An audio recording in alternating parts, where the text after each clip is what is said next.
جس کی وجہ سے وہاں ان کو خطرے کی گھنٹیاں بجتی ہوئی محسوس ہوئی ہیں، جس کے اوپر وہ ریئیکٹ بھی کر رہے ہیں۔ اب ہم نے تو بڑے واضح طور پر انہوں نے کہا ہے کہ جی پہلی بات کہ امریکہ کی طرف سے جیمز میٹس نے جو سینٹ میں بیان دیا کہ جی متنازع علاقے ہیں، ہم اس کو بھی مسترد کرتے ہیں۔ دیکھیں سی پیک میں ہم نے تو کوئی کسی ملٹری بیس کی بات نہیں کی، ہم نے تو کہا ہے کہ یہ ایک معاشی شاہرگ ہے جو گوادر کو کھنجراب سے کنیکٹ کرے گی، اور خاص طور پہ سی پیک کا جو پوائنٹ ہے وہ یہ کہ پاکستان کے پسماندہ ترین علاقوں سے یہ گزر رہا ہے، تو وہاں کے لوگوں کو اگر اس سی پیک کی وجہ سے معاشی جو ہے وہ اپرچونٹیز ملتی ہیں، مواقع ملتے ہیں، نوکریاں ان کو ملتی ہیں، تو یہ تو بڑی پازیٹیو بات ہے۔ جو ہمارا سٹینس ہے متنازع علاقوں کے بارے میں وہ تو یونائٹڈ نیشنز کی جو ریزولوشنز ہیں ان کے اوپر قائم ہے اور قائم رہے گا۔ لیکن امریکہ کے ساتھ تعلقات کی ہی بات کی جائے، یہ تعلقات میں کچھ بہتری بھی ہم نے دیکھی ہے گزشتہ ہفتے جو معاملہ ہوا تھا امریکن کینیڈین فیملی کی ریکوری کے بعد، اور اس کے علاوہ ریکس ٹیلرسن بھی پاکستان کا دورہ کرنے جا رہے ہیں اگلے ہفتے۔ لیکن یہ بہتری کیسے آئے گی؟ ایک طرف شک ہے، بد اعتمادی ہے، اور ایک طرف آپ بھارت کو بڑا رول دینے کی بات کریں، دوسری طرف آپ پاکستان کے ساتھ بہتر تعلقات کی بات کریں، تو کون سا اس میں نیریٹو پریویل کرے گا؟ کون سی پالیسی پریویل کرے گی؟ دیکھیے جی ہم تو امریکہ سے یہی بات کر رہے ہیں کہ، اور بڑے عرصے سے بھی یہ گفتگو ہو رہی ہے کہ بھی پاکستان جو ہے وہ ایف پیک کا حصہ نہیں ہے، اور پاکستان انڈو پاک کا حصہ بھی نہیں۔ پاکستان ہے، 207 ملین لوگوں کا ملک ہے، اسٹریٹجیکلی لوکیٹڈ ہے، جو پرشین گلف ہے اس کے دہانے کے اوپر گوادر کی بندرگاہ ہے، تو اس کی پاکستان کی اہمیت سے تو کسی کو انکار نہیں ہے۔ اور اسی کو امریکہ کو ہم یہ سمجھانے کی کوشش کر رہے ہیں کہ پاکستان کو صاف شیشوں کی اینک سے دیکھیں، بجائے یہ کہ افغانستان کی اینک سے دیکھیں یا ہندوستان کی اینک سے دیکھیں، کلیئرٹی کے ساتھ۔ اب جبکہ ہمارے جو ہیں بہت پرانے امریکہ کے ساتھ تعلقات ہیں، ملٹری تعلقات بھی رہے ہیں، انٹیلیجنس شیئرنگ بھی ہوئی ہے، کچھ اکنامک جو ریل میں بھی ہمارے تعلقات رہے ہیں، تو امریکہ کو تو اس کی طرف زیادہ بڑھنے کی ضرورت ہے، بجائے یہ کہ وہ دوسری این کے پہن کر ہمیں دیکھتے ہیں، اور یہ ڈسٹورشن ہوئی ہے۔ ابھی بھی ہم نے ان کو یہ سمجھانے کی کوشش کی ہے، جو کہ ابھی چیلنج ہے، کہ 2009 میں جب ہلری کلنٹن اسلام آباد آئی تھی، تقریباً وہی تقریر جو ہے وہ ڈونلڈ ٹرمپ اور ریکس ٹیلرسن نے بھی کی ہے، اور ہمیں اس پر حیرانی بھی ہے اور تشویش بھی ہے کہ پاکستان نے اس دوران، وہ یہ 2009 کا پاکستان نہیں ہے، یہ ضرب عضب اور رد الفساد کے بعد والا پاکستان ہے، جس نے آرمی پبلک سکول کے واقعے کے بعد ایک پورا قومی بیانیہ تبدیل ہوا کہ ہمیں اس ملک سے دہشت گردی کو جڑ سے اکھاڑ دینا ہے، اور ہم نے اس میں نہ صرف بہت بڑے آپریشن کیے بلکہ مستقل ہم افواج پاکستان کے افسروں کی اور فوجیوں کی قربانیاں ہیں، سویلینز کی قربانی ہیں، اور وہ قربانیاں پہلے تو بہت بڑے سکیل پر تھیں، اللہ کے کرم سے حالات بہتر ہیں، لیکن وہ قربانیاں آج تک جاری ہیں۔ تو یہ پاکستان وہ جس نے دہشت گردی کے خلاف اپنی کمٹمنٹ کو خون سے تاریخ کی کتابوں میں لکھا ہے۔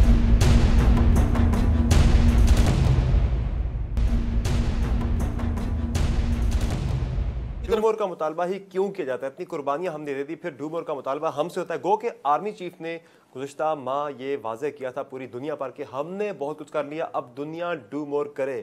تو کیا ڈپلومیٹک اور ڈیفنس ٹرمز میں کیا یہ ڈو مور کا جو مطالبہ ہم دنیا سے کر رہے ہیں یہ سیل کرے گا؟ دیکھیے جی ہم تو حقیقت یہ ہے کہ ڈو مور سے زیادہ ہمیں پاکستان کی اپنی جو دفاعی صلاحیت ہے اس کو قائم رکھنا ہے، اور اس کو قائم رکھتے ہوئے جو سب سے بڑا چیلنج ہے وہ ہے معاشی نمو کا، گروتھ کا، جس کے ساتھ پاکستان کے طول و عرض میں جو ہمارے نوجوان میرے بھائی اور بہنیں ہیں ان کے لیے روزگار کا سوال ہے نا، ہمارا فوکس اس کے اوپر ہے۔ اب دنیا میں جو دلچسپ بات ہے کہ اگر ہم کہتے ہیں ڈو مور، امریکہ کا مطالبہ یہ ہے کہ جی پاکستان جو ہے وہ اپنے سرحدوں کی حفاظت کرے، اپنے سرحدوں کی پولیسنگ کرے، تو پھر ہمارا اس معاملے میں اس حد تک تو ڈو مور کا مطالبہ بنتا ہے کہ جب پاکستان نے کہا ہے کہ ہم اپنی 2600 کلومیٹر کی افغانستان کی سرحد ہے اس کے اوپر پورا فینس کریں گے، بالکل اس فینس لگانے میں ہماری مدد کو کوئی نہیں آیا، ہم خود لگا رہے ہیں اور انشاءاللہ خود لگائیں گے۔ بارڈر آؤٹ پوسٹس بن رہی ہیں پورے ہم پورے 2600 کلومیٹر جو ہے وہ ہمیں کور کرنا ہے، ہم کر رہے ہیں۔ اگر ہمارے پاس وسائل زیادہ ہوں تو ہم اس کو بہت جلدی کر سکتے ہیں. تو دنیا کو اس بات پر سوچنے کی ضرورت ہے کہ جس چیز جو وہ چاہتے ہیں, جو نتیجہ وہ چاہتے ہیں, ہم نے اس باڑ پر خود کام شروع کر دیا, لیکن ہماری مدد کو کوئی آگے نہیں بڑھا. اور ہمیں یہی کہی جا رہے ہیں کہ جی آپ جو ہیں اپنے ہمارے ساتھ مزید تعاون کریں. انٹیلیجنس تعاون, یہ بھی تاریخ کی کتابوں میں لکھا جائے گا کہ ایک بھولا ہوا لفظ ہے سمر صاحب, القاعدہ. القاعدہ کو ختم کرنے میں پاکستان داعش نے کافی حد تک پاکستان کا کلیدی کردار ہے. اور داعش کہاں پیدا ہوئی ہے؟ داعش پاکستان میں پیدا نہیں ہوئی ہے. ایسا ہی ہے. جہاں وہ پیدا ہوئی ہے افغانستان کے اندر, تو پھر یہ سوال تو افغانستان میں موجود بین الاقوامی افواج, امریکی افواج اور حکومت افغانستان سے کیا جانا چاہیے نا جی, کہ ہم نے تو, جس طرح میں نے کہا, ہم نے تو ضرب عضب کر کے ملک کو بائی لارج کلین کر دیا. جو باقیات ہیں ان کو بھی ہم صاف کر رہے ہیں, لیکن آپ کی آنکھوں کے نیچے جہاں امریکہ کہتا ہے, اور درست طور پہ, کہ ان کے پاس دنیا کے سب سے بڑے جو ہیں وہ جدید ترین انٹیلیجنس کے اور ایکوپمنٹ موجود ہے, انٹیلیجنس کے طریقہ کار موجود ہیں, تو ان کے ہوتے ہوئے یہ کیسے ہو گیا؟ اور وہ ڈینجر جو ہے, وہ ڈینجر صرف ان کے لیے نہیں ہے, ڈینجر ہمارے لیے پیدا کیا انہوں نے, پورے خطے کے لیے. ہماری بھی امریکہ کے ساتھ جو گفتگو جس کا آغاز ہوا ہے, اور انشاءاللہ بھی آگے بھی ہوگا, ان کے سیکریٹری آف اسٹیٹ آ رہے ہیں, پھر سیکریٹری آف ڈیفنس بھی آئیں گے, کہ بھئی ہمارا مطالبہ یہ نہیں ہے کہ ہمیں کوئی امداد کریں. ایسا ہی ہمارا مطالبہ یہ ہے کہ جس ذمہ داری کا آپ ہم سے ڈیمانڈ کر رہے ہیں اپنی سائڈ آف دا بارڈر پہ, اتنی ہی ذمہ داری آپ افغانستان کی بارڈر کے اس پار بھی قبول فرمائیں. سر ایسے وقت میں جب ہم دنیا سے کہتے ہیں کہ اب دنیا ڈو مور کرے, ہم نے کافی کچھ کر لیا ہے, پاکستان کے اندر سے ہی ہمارے وزیر داخلہ صاحب, ہمارے وزیر خارجہ صاحب یہ کہنے لگے, یہ نیریٹو دینے شروع کر دیں کہ ہمیں اپنے گھر کی صفائی پہلے کرنی ہے. پھر ایسے میں اس میں تضاد نہیں ہے کیا؟ ایک طرف ان دونوں یہ تو تضاد ہے پھر اس میں. بڑے سینئر وزراء ہیں, ان کو مس انٹرپریٹ کیا گیا ہے. دیکھیں, صفائی کرنی ہے. اگر ہم یہ کہہ دیں کہ پاکستان مکمل طور پر صاف ہو گیا, وہ نہیں ہوا. جو ہمارا سٹینس ہے, میں اس کو دہرانا چاہتا ہوں بڑی وضاحت سے آپ کے پروگرام میں. پہلی بات, پاکستان میں اب کسی دہشت گرد تنظیم کی محفوظ پناہ گاہ نہیں ہے. نو سیف ہیونز آن پاکستانی ٹیریٹری. جہاں جہاں ہمیں خبر مل رہی ہے کہ وہ اکٹھا ہونا شروع ہوتے ہیں, ہم ان کو صاف کر رہے ہیں. دوسری بات, پاکستان کی سرزمین کو کسی دوسرے ملک پر دہشت گردی کے لیے استعمال نہیں کیا جا رہا. ٹھیک ہے, دیٹ سیٹ ایک پوری ہسٹری ہے پاکستان میں جہادی تنظیموں کی, اور ہم نے جب اتنے بڑے بڑے ایکشن کیے ہیں ضرب عضب میں, آپ کو پتا ہے کہ فاٹا کی جو 7 کی 7 ایجنسیوں میں آپریشنز ہوئے, ابھی بھی ہو رہے ہیں, تو ان کی باقیات تو ہر صوبے میں مختلف شہروں میں موجود ہیں. اسی لیے رد الفساد لایا گیا تھا, جو ہم نے جو کیسے کہ سہولت کار ہو گئے, پہلے ہم نے ایک جو بڑا آپریشن تھا وہ کر دیا. اب اس کا جسے کہتے ہیں موپ اپ آپریشن ہے, کہ جہاں جہاں ان کے کئی ٹکڑے رہ گئے ان کو ہم صاف کر رہے ہیں. اس حد تک تو ضرور صفائی کرنی ہے. اور دوسرا آف کورس ایشو یہ ہے کہ اتنی پاکستان میں اب فرسٹ افغان وار, جس کو 1979 سے ہم ڈیٹ کرتے ہیں, لیکن جو گھر کی اتنے زیادہ ابھی تک بھی اس کے اثرات موجود ہیں کہ ہمیں وہاں بھی ابھی جو اگلا سٹیپ ہوگا اس جنگ میں جو ہم نے اپنے اندر لڑنی ہے, وہ یہی ہے کہ پاکستان کو, بلکہ اگر ہم اس کو سمری کر لیں, وہ یہ کہ ہم نے ٹیررزم سے لڑ لیا, وائلنٹ ایکسٹریمزم سے لڑنا ہے ابھی, وہ جاری ہے. کہ وہ جو ایٹیچیوڈ ہے کہ کیا آپ اپنے نظریات کی انتہا پسندی میں تشدد پر اتر آئے, اس سے لڑنا ہے. گھر کی صفائی کی جو بات کی جاتی ہے, یہ تو کچھ بینڈ تنظیمیں ہیں, ان سے متعلق بات کی جاتی ہے جو مختلف نام بدل کر کام کرتی ہیں, اس طرح کے ان سے متعلق یہ اشارہ دیا جاتا ہے. وزیر داخلہ صاحب نے اور وزیر خارجہ صاحب نے جن سے متعلق بات کی, کچھ ماضی کا ایکسس بیگیج ہے, یہ ہماری جان نہیں چھوڑ رہا. دیکھیں نا جی, وہ پولیٹیکل شیپ میں کبھی سامنے آتے ہیں, کبھی وہ رفائی تنظیموں کی شیپ میں سامنے آ جاتے ہیں. یہ تو ان سے متعلق ہے. ایسی جگہیں جہاں وہ اکٹھے ہو کر ٹریننگ کر سکیں, اب نہیں ہے. اکٹھے ہو کر وہ اپنی دوسری میں پلاننگ کر سکیں, اب جگہ نہیں ہے. بٹ ایز اے سیڈ, پورے ملک میں ان کے لوگ پھیلے ہوئے ہیں, پاکستان کے بڑے بڑے شہروں میں ان کے لوگ بیٹھے ہوئے ہیں ابھی بھی. ان کو ہم سلولی ویڈ آؤٹ کر رہے ہیں, صفائی اس کی کر رہے ہیں, اور کرتے رہیں گے. جو آگے جانے والا معاملہ ہے وہ یہی ہے, اور امریکہ کے ساتھ جو گفتگو ہونی ہے کہ افغانستان میں کیا امریکہ واقعی امن چاہتا ہے کہ نہیں چاہتا. صاف سی بات ہے, کیا ان کے مقاصد کوئی اور ہیں کہ افغانستان کو سٹیبلائز کرنا چاہتے ہیں. یہ ڈسکشن جو ہے وہ اس میں ایک اسٹریٹجک تھاٹ میں فرق ہے. صحیح. امریکہ میں بھی چونکہ کلیئرٹی نہیں ہے کہ انہوں نے وہاں مستقل رہنا ہے یا نہیں رہنا, وہ جب فیصلہ کر لیں گے. بالکل.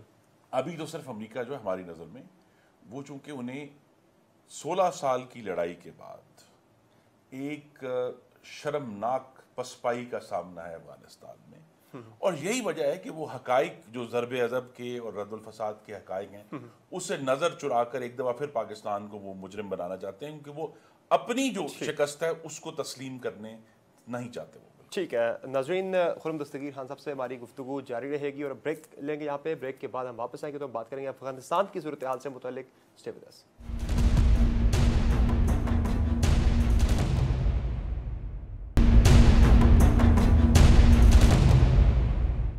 Welcome back. خرم صاحب, مسقط میں 16 اکتوبر کو کیو سی جی کا چھٹا اہم اجلاس ہوا جس میں پاکستان, چین, امریکہ اور افغانستان کے نمائندے شریک ہوئے. تو کیا اب امریکہ نے اپنی پالیسی تبدیل کر لی ہے؟ جو ان کی اسٹیٹڈ پالیسی تھی کہ مذاکرات نہیں کرنے, افغانستان کی پالیسی بھی یہی تھی, تو کیا وہ سرنڈر کر لیا اس پالیسی سے کہ افغانستان جو طالبان ہیں ان کے ساتھ بات چیت نہیں ہوگی, اب وہ بات چیت کی طرف جا رہی ہے صورتحال؟ دیکھیں یہی تو بات ہے کہ ان کی جو پالیسی اناؤنس کی تھی صدر امریکہ نے, وہ افغانستان کے حقائق کے برعکس ہے. اب حقائق تو خود پینٹاگون سے ایشو ہو رہے ہیں, ان کے ایک اسپیشل انسپیکٹر جنرل ہیں فار افغان ریکنسٹرکشن. انہوں نے 1 ماہ پہلے ایک رپورٹ ایشو کی اور کہا کہ افغانستان کے جو 40% ضلع ہیں ان پر افغان حکومت کا نہ ہی کنٹرول ہے نہ ہی اثر ہے. اثر ایک بڑی ویک فارم ہے, یعنی بالکل ہی وہ افغان حکومت کے اثر سے باہر, رٹ نہیں ان کی کسی بھی قسم کی کوئی رٹ نہیں ہے. یہ جو پالیسی ہے, یہ جو ٹرمپ نے اناؤنس کی ہے, یہ جو فیکٹ ہے کہ 40% افغانستان کے کنٹرول میں نہیں ہے, یہ اس سے براہ راست تضاد کا شکار ہے. کیونکہ جب وہ پاکستان سے کہتے ہیں کہ جی پاکستان میں سیف ہیون, بالکل بھئی 40% افغانستان سیف ہیون ہے, تو پھر پاکستان میں کیوں آئیں گے جب انہیں وہاں پہ موجود ہے جگہ؟ 40% افغانستان سیف ہیون ہے. بالکل. اور دوسری بات یہ ہے کہ جب ان کے پاس کنٹرول ہے تو یہ بات بار بار پوچھنی پڑے گی امریکہ سے کہ فار ایگزامپل ہمیں بڑی خوشی ہے کہ امریکہ کی انٹیلیجنس بیسڈ جو انہوں نے ہمیں پرووائڈ کی, تو ہم امریکی اور کینیڈی شہری ان کے 3 بچیوں کو ہم جو ہے ہم نے ان کو بازیاب کروایا. لیکن سوال یہ ہے کہ بارڈر کے اس طرف آپریشن کیوں نہیں ہوا؟ تو وہاں بھی بہت سیریس کیپیسٹی کنسٹرینٹس ہیں. 5 سال وہ افغانستان میں رہے ہیں, انٹیلیجنس جہاں آگے کی جی وہاں سے چل پڑے ہیں, پر بالآخر پاکستان کی افواج پر ہی انحصار کرنا پڑا. تو ہم امریکہ سے یہی بات کر رہے ہیں کہ دیکھیں یہ جو ہے نا زبان کہ جی ہم صرف 1 more time پاکستان کے ساتھ کوآپریٹ کریں گے, یہ کامیابی کی زبان نہیں ہے. صحیح. اگر واقعی آپ افغانستان میں کامیابی چاہتے ہیں تو جس طرح ابھی پاکستان کی افواج کے بغیر آپریشن, یہ بازیابی کا بہت چھوٹا سا آپریشن تھا نا 5 لوگوں کا, یہ نہیں ہو سکا, تو پھر افغانستان میں امن کیسے ہوگا پاکستان کی فل کوآپریشن کے بغیر؟ یہ بات بھی ہم نے ان کو کہی ہے کہ دیکھیں یہ کہنا کہ طالبان کے اوپر پاکستان کا اثر ہے, پاکستان کا اثر طالبان کے اوپر پہلے سے بہت زیادہ کم ہو چکا ہے, اور ان کو کچھ دوسری جو خطے کے ممالک ہیں وہ ان کو سپورٹ کر رہے ہیں اپنی وجوہات کی بنا. ہم سب ایک طرف کیو سی جی ہوا چھٹا, اس کا اجلاس ہوا, ساتھ ساتھ امریکہ نے ڈرون حملے بڑھا دیے ہیں پاک افغان سرحد کے قریب افغانستان کے علاقے میں, جس میں 2-3 روز پہلے جماعت الاحرار کے سربراہ کے پکتیا کے علاقے میں مارے جانے کی اطلاعات کنفرم ہو چکی ہیں. تو کیا افغان سرحد پر جو امریکن ڈرون اٹیکس ہیں اس سلسلے میں امریکہ نے پاکستان کو آن بورڈ لیا ہوا ہے؟ جی دیکھیے, جو افغانستان کے اندر ان کے اٹیکس ہیں اس پہ وہ ہمیں صرف انفارم کریں گے اگر وہ 1 حد سے زیادہ در ہے. یہاں چونکہ بالکل ہی بارڈر کے قریب تھا تو وہ ہمیں انفارم کریں گے, لیکن موسٹلی تو ان کو کوئی رکاوٹ نہیں ہے افغانستان میں آپریٹ کرنے میں. اور جیمز میٹس نے یہ بھی کہا ہے, اور کم لوگوں نے بات نوٹ کی, کہ جی انہوں نے رولز آف انگیجمنٹ ریلیکس کر دیے افغان فوج افغانستان میں جو امریکی فوج تھی. پہلے یہ تھا کہ جی امریکی فوج کے قریب جو علاقہ تھا وہاں وہ ایریل بامبنگ کر سکتے تھے. اب انہوں نے کہا جی پورا افغانستان کھلا ہے, آپ جہاں بھی انڈیکیٹ کریں گے وہاں بامبنگ ہو جائے گی. انہوں نے کی ہے, ان کا علاقہ ہے, وہ اس کی ذمہ داری سنبھالیں. ہمیں تو بہرحال دیکھیں ہمارا فوکس تو الٹیمیٹلی پاکستان کی مٹی کا دفاع ہے. حالیہ انیشیٹو کس کا تھا یہ؟ جو ابھی مسقط میں؟ جی ہم تو مستقل اس کے اوپر بات کی جی QCG کو ریوائیو کیا جائے، لیکن اس میں چائنا نے ہماری مدد کی ہے، اور ایز اے سیڈ جب وزیر خارجہ چائنا گئے بھی تھے وہاں سے بیان آیا تھا کہ پاکستان اور چائنا امریکہ کو بھی خواجہ آصف صاحب نے یہ باور کرایا ہے کہ یہ پروسیس بڑا اہم ہے. دیکھیں نا ڈونلڈ ٹرمپ کا یہ کہنا کہ جی we are not there to do nation building, we are there to kill terrorists. اگر آپ اپنے تمام دشمنوں کو ٹیررسٹ ڈکلیئر کر کے کہیں کہ ہم نے ان کو مار دینا ہے، بالکل، تو پھر گفتگو کس سے کرنی ہے آپ نے؟ سر گفتگو کی بات کی جائے، مذاکرات کون کرے گا افغان طالبان کے ساتھ؟ انہیں مذاکرات کی میز پر کون لائے گا؟ تو چائنا اس میں لائے گا نا. چائنا کے بھی ڈائریکٹر وہاں پہ تھے، اور اسی لیے اس پروسیس کو آن کیا گیا ہے کہ طالبان کا چونکہ وہاں ایک دفتر ہے، اور اس کے ذریعے صرف ہم نہیں کمیونیکیٹ کرتے اور بہت سارے ممالک کمیونیکیٹ کرتے ہیں. تو بہت سارے ممالک کے ساتھ ان کا رابطہ ہے، ان کو جو ہے وہ سپورٹ بھی ملتی ہے. پاکستان کے علاوہ جو ہے پاکستان کی طرف سے تو اب ہم نے کسی بھی قسم کی ہم سپورٹ نہیں کر رہے ان کو نا، ان کو دوسرے ممالک سے سپورٹ مل رہی ہے، جس کی وجہ سے وہ 40% افغانستان ہے اس کے اوپر اپنا جو ہے انہوں نے ایک کنٹرول قائم کیا ہوا ہے. تو ان سے بات بہرحال کرنی پڑے گی، اور اس میں امریکی پوسچر کی تبدیلی جس کی طرف ہم ان کو کوشش کر رہے ہیں کہ افغانستان کو مستقل پرامن کرنا ہے. پاکستان کا مفاد یہ ہے کیونکہ ہماری اس سے جو ہے وہ آنے والے سالوں میں ہمارا ٹریڈ اس سے جڑا ہوا ہے، ہماری اکنامک کنیکٹیوٹی، انرجی کنیکٹیوٹی، جو ہم کاسا 1000 تاجکستان سے بجلی لانا چاہتے ہیں، ہم ترکمانستان سے گیس پائپ لائن لانا چاہتے ہیں. تو ہمارے بڑے کلیئر مفادات ہیں جو ایک پرامن افغانستان ہی پورا کر سکتا ہے. تو ہماری تو خواہش یہ ہے کہ ہم ضرور اس معاملے کے کرنے جا رہے ہیں افغان سہولت کار ہو سکتے ہیں، لیکن گارنٹور نہیں ہو سکتے. پاکستان کا دورہ بھی کرنے جا رہے ہیں افغان صدر اشرف غنی صاحب. تو پاکستان کی کیا ٹیک ہوگی بالخصوص اب یہ جو آپ بات کر رہے ہیں کہ سارے معاملات کمیونیکیٹ کیے جائیں گے اشرف غنی صاحب کو کہ یہ ہمارے کنسرنز ہیں اور یہ ہم چاہتے ہیں؟ یہ دیکھیں یہ کنسرن تو پرائم منسٹر نواز شریف 3 دفعہ تشریف لے گئے تھے. سرتاج عزیز صاحب جب فورن آفس میں تھے وہ تشریف لے گئے تھے. ابھی پہلے آرمی چیف بھی گئے ہیں، موجودہ بھی گئے ہیں. ہمارے کنسرن ان کو معلوم ہے، یہ کوئی ان سے چھپے ہوئے نہیں ہیں. اب بات آگے بڑھانی ہے نا، بات یہی بڑھانی ہے کہ ہمیں اگر آگے چلنا ہے تو ایک دوسرے کے خلاف بیان بازی سے اور واضح طور پہ بد اعتمادی کا اظہار کر کے آپ آگے نہیں چل سکتے. دوسرا ہمارا کنسرن ہے جس کا میں نے ذکر کیا کہ ہندوستان اگر افغانستان کی سرزمین کو استعمال کرے گا پاکستان کو ڈی سٹیبلائز کرنے کے لیے، تو یہ ہمارے لیے ناقابل قبول ہے. صحیح. تو بہت سارے ایسے معاملات ہیں جس میں افغانستان نے کام کرنا ہے. افغانستان کی جو ریورس ڈیمانڈ ہوتی ہے پاکستان کے اوپر، اس میں سب سے زیادہ اثر ان کی ڈیمانڈ یہ ہے کہ پاکستان جو مثلا مہاجرین کو ہم جس سپیڈ سے واپس بھیجنا چاہتے ہیں وہ کہتے ہیں اس کو آہستہ کریں، ہمارے لیے مشکل ہے. ان کی ٹرانزٹ ٹریڈ کے بارے میں ڈیمانڈ ہوتی ہیں جو کچھ ہم نے پورا کرنے کی کوشش کی تھی 2 سال پہلے، لیکن پھر وہ پروسیس ہی سکٹل ہو گیا. دیکھیں اس میں بڑا کلیئر ہے، سارا کچھ ہونے جا رہے تھے معاہدے. افغانستان سے ایک ہم نے جو سرحد سے بات میں خود بھی کر چکا ہوں اور مجھے امید اب آگے والے دنوں میں کریں گے. ہم ہمسائے ہیں، ہمیں کسی تیسرے ملک کو اپنی بائی لیٹرل جو ہمارا ریلیشن شپ ہے اس میں شامل نہیں کرنا، اور تیسرا ملک ہندوستان ہے. صحیح. تو ہم ان سے بار بار یہی کہہ رہے ہیں کہ آپ ہم سے براہ راست بات کریں، چاہے وہ معیشت کی بات ہے ہم تیار ہیں، سیکیورٹی کی بات ہم تیار ہیں، لیکن جب آپ ہندوستان کو میز پر رکھ دیتے ہیں تو پھر تمام چیزیں اور انڈین پرزم سے ہی دیکھا جاتا ہے ہمیشہ پاکستان کو یہ افغانستان کا بھی یہ ایشو ہے کہ بہت سارا ایک ہسٹوریکل بیگیج بھی ہے. تو پریزیڈنٹ اشرف غنی صاحب یہی کہیں گے کہ جی ہسٹوریکل بیگیج کو ایک طرف سائڈ پہ رکھ کر ہمارے جو بائی لیٹرل ریلیشنز ہیں ان پر بات کریں، تیسرے ملکوں کو اس میں شامل نہ کریں. صحیح ہے. ٹھیک ہے ناظرین، یہاں ایک بریک لیں گے. بریک کے بعد ہم بات کریں گے سول عسکری تعلقات میں تناؤ کی کیا نوعیت ہے اور یہ کتنے سنجیدہ نوعیت کے ہیں. بات ہوگی چھوٹے سے بریک کے بعد. اسٹے ود اس.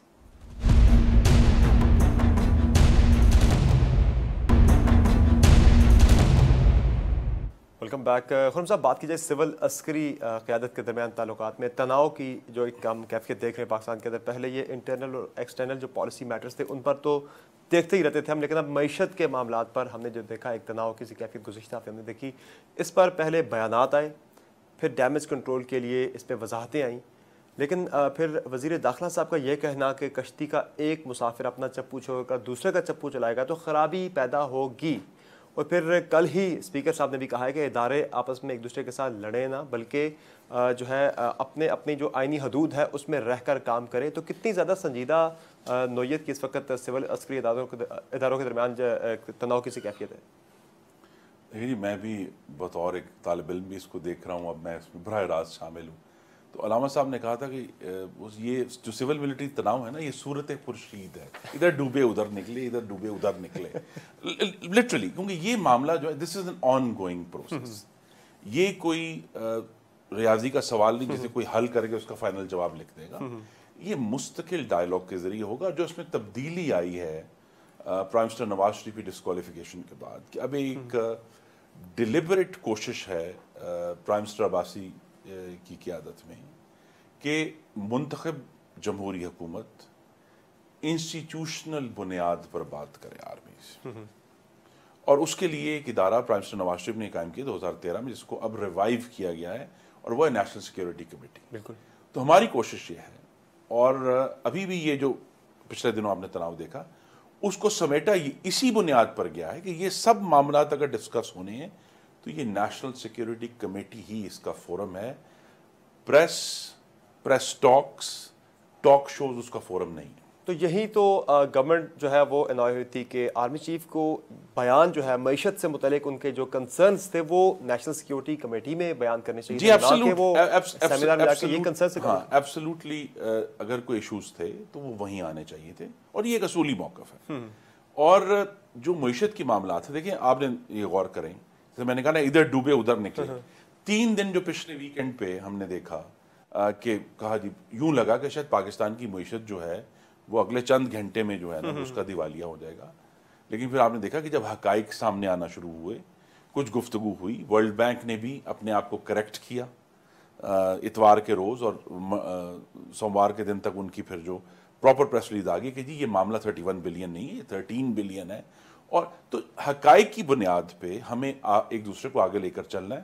یہ ایز آئی سیڈ یہ ایک گفتگو ہے، بلکہ ڈائلیکٹک ہے جس کو کہتے ہیں. صرف گفتگو ہونی ہے، معاملات اٹھیں گے، اس پہ اختلافات بھی ہوں گے، لیکن بہرحال ہمیں جو ہمارا مقصد ہے مسلم لیگ نون کا، جس کے ذریعے ہم نے کوشش کی کہ پرائم منسٹر نواز شریف کی ڈسکوالیفیکیشن کے 4 دن بعد ہی نیا وزیر اعظم اس لیے الیکٹ کر دیا کہ آئین کی سر بلندی ہمارا ہائیسٹ آبجیکٹو ہے، کہ پاکستان میں آئین کے تحت حکومت چلتی رہے.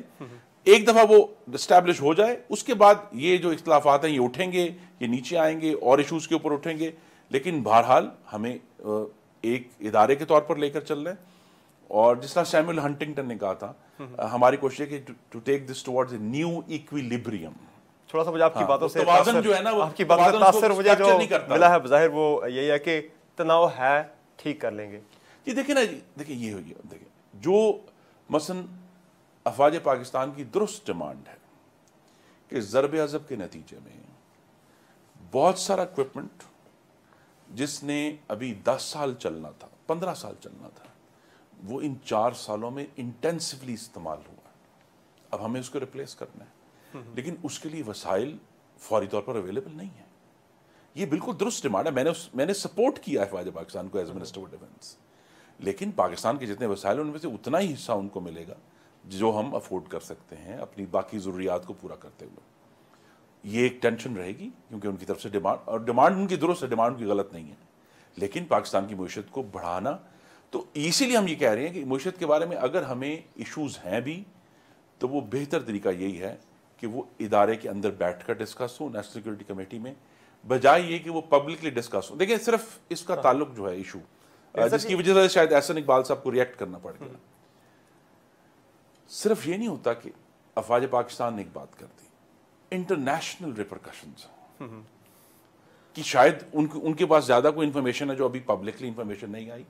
صرف مجھے اللہ تعالیٰ کا کہتے ہیں شکر بھی ادا کرنا چاہیے کہ اسی ویکینڈ اسٹیٹ بینک کی بھی اینول رپورٹ آ گئی جس نے واضح کر دیا کہ جی یہ نہیں ہو سکتا کہ 30 جون تک تو پاکستان 10 سال میں ہائیسٹ گروتھ ریٹ ڈیمونسٹریٹ کرے اور 3 مہینے بعد کہیں سارا کچھ دیوالی ہے. سر بات یہ کہ یہ جو تناؤ ہے یہ صرف ان ڈیمانڈز کو لے کر ہی تو نہیں ہے.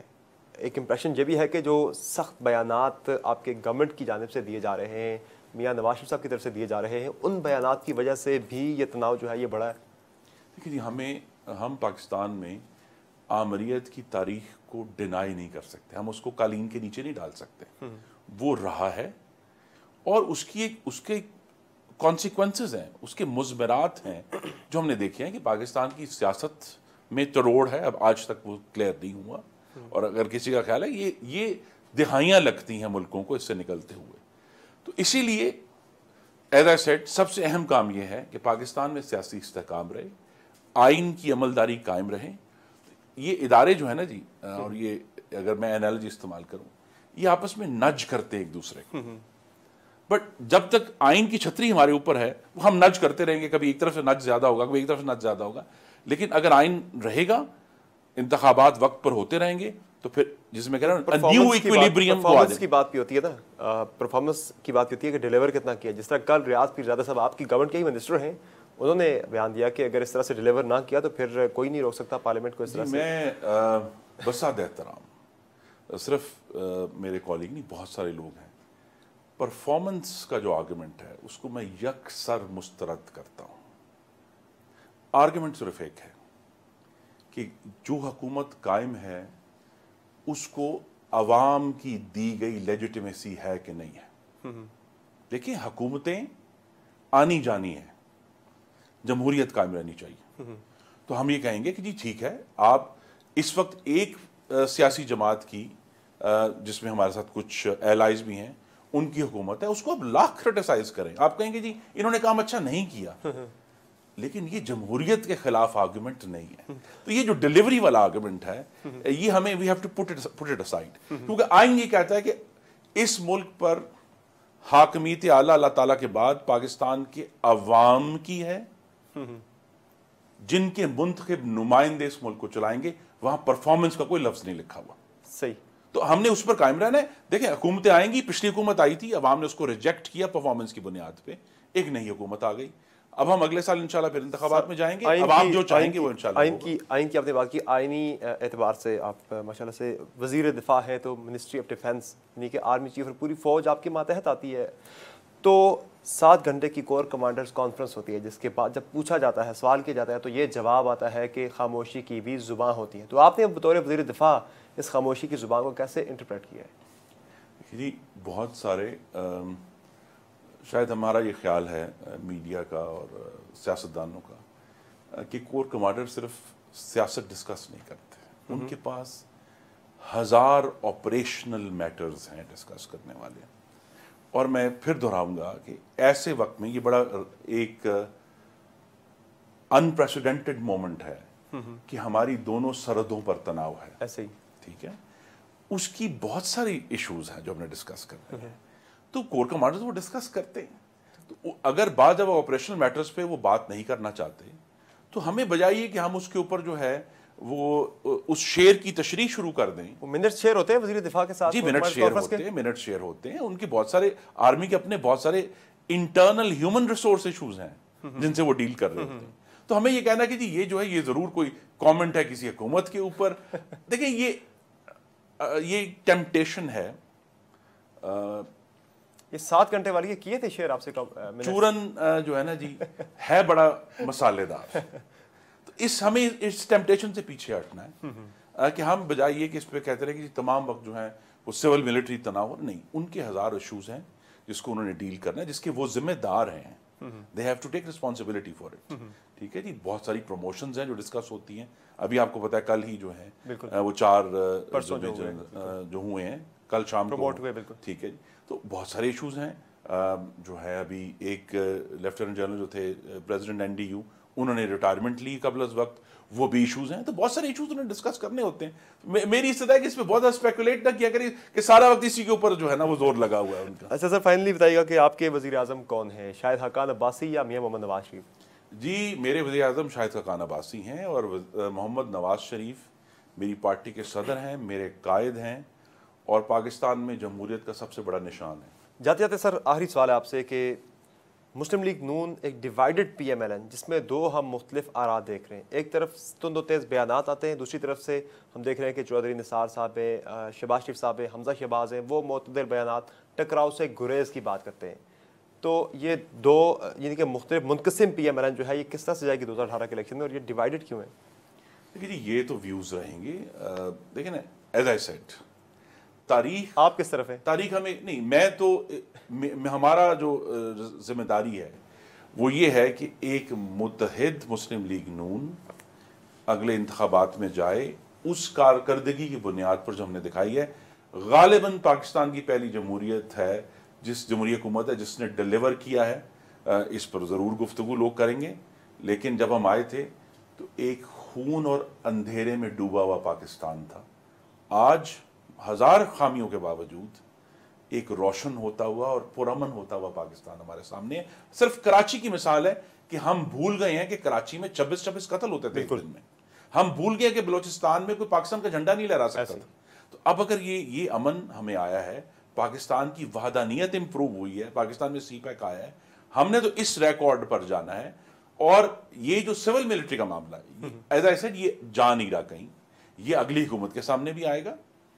بہترین طریقہ اس کا یہی ہے کہ اس بات کو انشور کیا جائے، اور میرے خیال میں زیادہ سے زیادہ آپ یہ دیکھیں گے کہ یہ ویوز آنا شروع ہو جائیں گے، کہ اس کو انشور کیا جائے کہ ہمیں وقت پر انتخابات، ایک پریڈکٹیبل گورنمنٹ کا چینج عوام کے منشا کے ذریعے۔